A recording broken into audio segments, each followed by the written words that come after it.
Breaking news కాసేపట్లో మళ్ళీ పిఠాపురానికి జనసేన అధ్యక్షుడు పవన్ కళ్యాణ్ రాబోతున్నారు. హైదరాబాద్ నుంచి రాజమండ్రి ఎయిర్పోర్ట్ కు చేరుకుంటారు. అక్కడ నుంచి ప్రత్యేక హెలికాప్టర్లో గొల్లప్రోలుకు చేరుకుంటారు పవన్ కళ్యాణ్. హెలిప్యాడ్ నుంచి రోడ్డు మార్గంలో గోకులం హోటల్కు పవన్ కళ్యాణ్ చేరుకుంటారు. పవన్ సమక్షంలో జనసేనలో చేరబోతున్నారు టీడీపీ నేతలు మండలి బుద్ధప్రసాద్, జయకృష్ణ. గోకులం హోటల్లో 3 మండలాల ముఖ్య నేతలతో సమావేశమవుతారు పవన్ కళ్యాణ్. అనంతరం నియోజకవర్గ ప్రధాన నేతలతో భేటీ అవుతారు. సాయంత్రం 5 గంటలకు తిరిగి మళ్ళీ పిఠాపురం నుంచి హైదరాబాద్కు వెళ్తారు పవన్ కళ్యాణ్. మరింత సమాచారం మా ప్రతినిధి ప్రకాష్ అందిస్తారు. జనసేన అధినేత పవన్ కళ్యాణ్ పర్యటన పిఠాపురం నియోజకవర్గంలో 3వ రోజు అయితే ఈరోజు కొనసాగబోతుంది. అలాగే జనసేన అధినేత నిన్న పవన్ కళ్యాణ్ అయితే హుటాహుటిన నిన్న సాయంత్రం అలాగే పిఠాపురం నుంచి హైదరాబాద్ బయలుదేరిన సంగతి అందరూ కూడా తెలిసిందే. ఆయనంతా కూడా నిన్న తీవ్ర జ్వరంతోనూ అలాగే అలసటతోనూ ఇబ్బంది పడుతున్న నేపథ్యంలో అలాగే ప్రత్యేకమైన వైద్యం కోసం అయితే పవన్ కళ్యాణ్ అయితే హైదరాబాద్ వెళ్ళినట్టుగా అయితే మనకు వచ్చినటువంటి సమాచారం. మళ్ళీ ఈరోజు పవన్ కళ్యాణ్ అయితే మళ్ళీ ఈరోజు 10 గంటల సమయానికైతే హైదరాబాద్ నుంచి అయితే బయలుదేరబోతున్నారు. అలాగే హైదరాబాద్ నుంచి బయలుదేరి అలాగే మళ్ళీ రాజమండ్రి ప్రత్యేక విమానంలో అక్కడ చేరుకుంటారు. అక్కడి నుంచి చాపర్ ద్వారా కూడా ఆయన రాజమండ్రి నుంచి గొల్లపూలు రాబోతారు. గొల్లపూలు నుంచి రోడ్డు మార్గాన్ని ఈ పిఠాపురం సమీపంలో ఉన్నటువంటి గోకుల్ హోటల్, గ్రాండ్ హోటల్కి అయితే అక్కడికి చేరుకోబోతున్నారు. ఈరోజు మళ్ళీ 3వ రోజు అయితే పవన్ కళ్యాణ్ పర్యటన పిఠాపురం నియోజకవర్గంలో ప్రధానంగా ముఖ్య నేతలతో సమావేశం కానున్నారు. ప్రధానంగా చూసుకుంటే ముఖ్య నేతలు ఈరోజు 3 మండలాలలో పిఠాపురం అలాగే కొత్తపల్లి, గొల్లపూలు సంబంధించినటువంటి కొంతమంది వైసీపీ సంబంధించిన నాయకులు అయితే ఈరోజు జనసేనలో కండువా కప్పుకోనున్నారు. అలాగే పవన్ కళ్యాణ్ కలిసి పవన్ కళ్యాణ్ సమక్షంలో ఈరోజు జనసేన తీర్థం పుచ్చుకునేందుకు కూడా అన్ని విధాలుగా కూడా మరో పక్కన సన్నద్ధమవుతున్నారు. అలాగే జనసేన పవన్ కళ్యాణ్ మళ్ళీ కొంతమంది నాయకులతోనూ అలాగే జనసేన కేడర్తోనూ అలాగే 3 మండలాల జనసేన కేడర్తో అందరితో కూడా సమావేశం కాబోతున్నారు. అలాగే సమావేశమైన తర్వాత జనసేన పవన్ కళ్యాణ్ కూడా అందరితో కూడా ఈ నియోజకవర్గ పరిస్థితులపై పూర్తిగా ఆరా తీసి తమ సమస్యలపై కూడా తెలిసేందుకు కూడా వాళ్ళతో మాట్లాడి ఏ విధంగా ముందుకెళ్లాలని కూడా ఈ పూర్తి వివరాలు వాళ్ళు జనసేన సైనికులు కావచ్చు అలాగే టీడీపీ శ్రేణులు కావచ్చు అందరితో కలిసి ఈరోజు మళ్ళీ గోకుల్ గ్రాండ్ హోటల్లోనే సమావేశం అయితే నిర్వహించేందుకు కూడా ఇక్కడ అన్ని ఏర్పాట్లు కూడా చేస్తాను. నేను ప్రధానంగా తెలిసిందే నేను మొదటి రోజు అయితే పవన్ కళ్యాణ్ పిఠాపురం వచ్చారు. పిఠాపురం నుంచి అయితే వర్మగా ఇంటి వద్ద అయితే కలిశారు. అలాగే రెండో అక్కడైతే వారాహి సభలో చేబ్రల్లో కూడా వారాహి సభలో కూడా విజయ శంకరాపం అయితే అక్కడ ప్రారంభించారు. రెండో రోజు చూసుకుంటే అతను ప్రధానంగా పిఠాపురం పాదగే పుణ్యక్షేత్రాన్ని దర్శించారు. అలాగే శ్రీపాదాలను కూడా దర్శించి ప్రత్యేక పూజలు చేసి అలాగే నేను మధ్యాహ్నం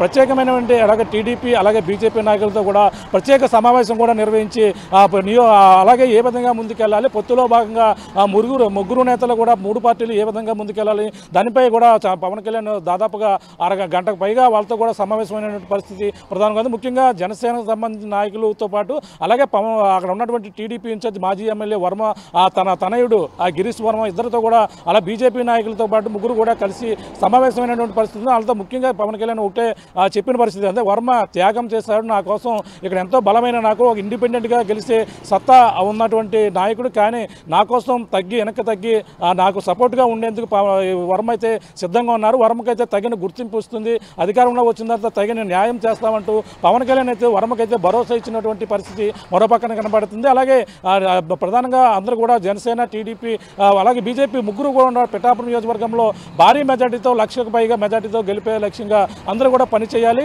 ఈ యొక్క పిఠాపురంలో నా గెలుపు చరిత్రలో మిగిలిపోవాలనే విధంగా ఉండాలంటూ పవన్ కళ్యాణ్ అందరూ కూడా కోరిన పరిస్థితి ప్రధానంగా ఉంది. వెంటనే అక్కడి నుంచి మీటింగ్ సమావేశం అయిన అనంతరం కూడా ఆయన అయితే హెలికాప్టర్ ద్వారా రాజమండ్రి వెళ్ళారు. రాజమండ్రి నుంచి అయితే ప్రత్యేక విమానంలో హైదరాబాద్ బయలుదేరిన పరిస్థితి ఉంది. మళ్ళీ తిరిగి 3వ రోజు భాగంగా ఈరోజు వస్తారా రాదా అని కొన్ని అనుమానాలు ఉన్న నేపథ్యంలో మళ్ళీ పవన్ కళ్యాణ్ వచ్చేందుకు కూడా అన్ని ఏర్పాట్లు ఉన్నాయని షెడ్యూల్ కూడా ఖరారు చేశారు. షెడ్యూల్ ఖరారు చేసిన నేపథ్యంలో ప్రధానంగా చూసుకుంటే ఈరోజు టీడీపీ నుంచి ప్రధానంగా అవనిగడ్డకు సంబంధించినటువంటి టీడీపీ నేత కూడా ఈరోజు జనసేన తీర్థం పుచ్చుకోబోతున్నారు. అలాగే అక్కడ జనసేన ప్రధానంగా చూసుకుంటే అక్కడ మండలి బుద్ధప్రసాద్ ఎవరితో అవనిగడ్డకు సంబంధించినటువంటి టీడీపీ నాయకుడు ఈరోజు జనసేనలో రాబోతున్నారు. అలాగే శ్రీకాకుళం జిల్లా పాలకొండ నుంచి కూడా మరొక నాయకుడు కూడా ఇందులో జారబోతున్నారు. నిమ్మక జయకృష్ణ కూడా ఈరోజు జనసేన తీర్థం పుచ్చుకోబోతున్నారు. ఇరువురు నేతలు కూడా ఈరోజు పవన్ కళ్యాణ్ సమక్షంలో అలాగే పవన్ కళ్యాణ్ కలిసి ఈరోజు జనసేన కండువా కప్పుకుని అలాగే టీడీపీ వైసీపీ నుంచి ఈ విధంగా వాళ్ళైతే జనసేన కండువా కప్పుకోబోతున్నారు. ఇప్పటికే జనసేన నుంచి అయితే 2 టికెట్లు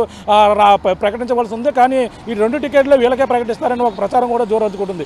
ఈ నేపథ్యంలో ప్రధానంగా చూసుకుంటే పవన్ కళ్యాణ్ ఈరోజు పిఠాపురం నియోజకవర్గంలో పోటీ చేస్తున్న నేపథ్యంలో 3 మండలాల నాయకులతో సమావేశాలు గోకుల్ గ్రాండ్ హోటల్లోనే నిర్వహిస్తున్న పరిస్థితి ఉంది. అలాగే జనసేనలో భారీగా వైసీపీ నుంచి వచ్చే చేరికలు కూడా ఉండే పరిస్థితి కూడా ఉంది. ఈ విధంగా పవన్ కళ్యాణ్ 3వ రోజు పర్యటన అయితే అన్ని విధాలుగా కూడా ఏర్పాటు చేసినటువంటి పరిస్థితి ఉంది. మరో పక్కన ఈరోజు 11:30 ప్రాంతానికి అయితే పవన్ కళ్యాణ్ అయితే పిఠాపురం చేరుకోబోతున్నారు. పిఠాపురం చేరుకుని కేవలం ఆ నియోజకవర్గ నాయకులతో ముఖ్య నేతలతో కూడా సమావేశాలు మాత్రమే నిర్వహించారు. బయట ఎటువంటి ప్రచారం కూడా ఈరోజు పవన్ కళ్యాణ్ ఎటువంటి షెడ్యూల్ కూడా పెట్టలేదు. తిరిగి మళ్ళీ సాయంత్రం హైదరాబాద్ వెళ్తారన్నట్టుగా మనకు వచ్చినటువంటి సమాచారంగా చెప్పొచ్చు. ఇది కూడా ఉన్న తాజా పరిస్థితి.